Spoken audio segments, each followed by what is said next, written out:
You are not too much. You are not too little. You are just right. And you are already enough.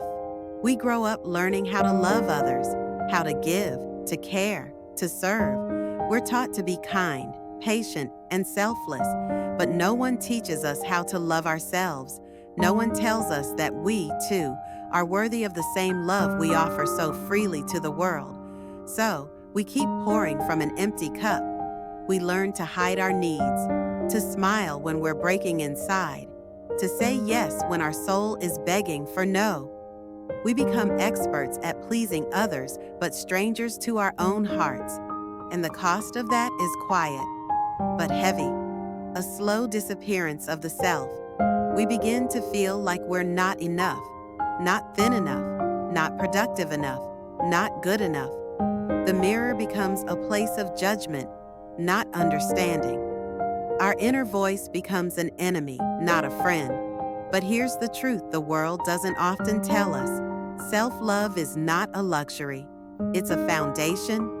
It is not selfish to choose yourself. It is not weak to rest.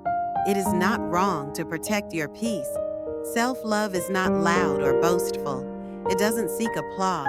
It doesn't beg for attention. It's quiet. It's internal. It's sacred. It's in the way you speak to yourself when you make a mistake. It's in the way you listen to your body when it's tired.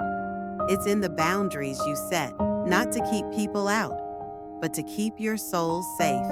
Self-love is choosing not to shrink yourself for someone else's comfort. It's realizing that you do not exist to be liked, approved, or understood by everyone. You exist to be you, fully, honestly, and freely. But the journey to self-love isn't simple. It's not about bubble baths and motivational quotes, though those have their place. It's about facing the parts of yourself you were taught to hide. The anger, the fear, the shame, the scars. It's about unlearning the idea that you are only worthy when you are useful, busy, or perfect. It's about holding space for your pain without rushing to fix it. It's about letting yourself feel deeply, fully, without apology. It's a return to your essence, a gentle peeling back of all the layers the world forced on you. The expectations, the comparisons, the labels. Underneath all of that is someone who has always been worthy, someone who was never broken, just buried. Self-love is the courage to look in the mirror and say, I see you, I forgive you, I will not abandon you again. It's not a destination, it's a practice, a daily choosing. Some days it's easy, some days it's heavy, some days it feels like progress, others like going backward.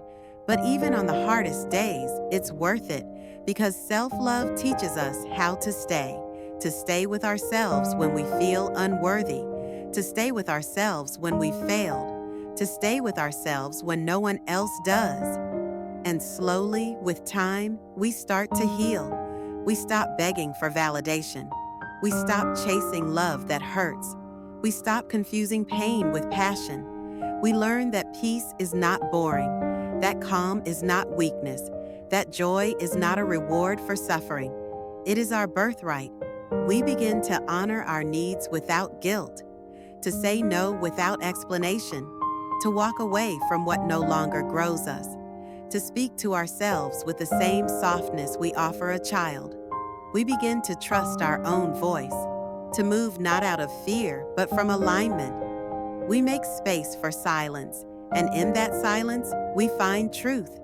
Self-love doesn't always look beautiful. Sometimes it's crying in the dark, unsure of who you are. Sometimes it's deleting the number you kept for too long.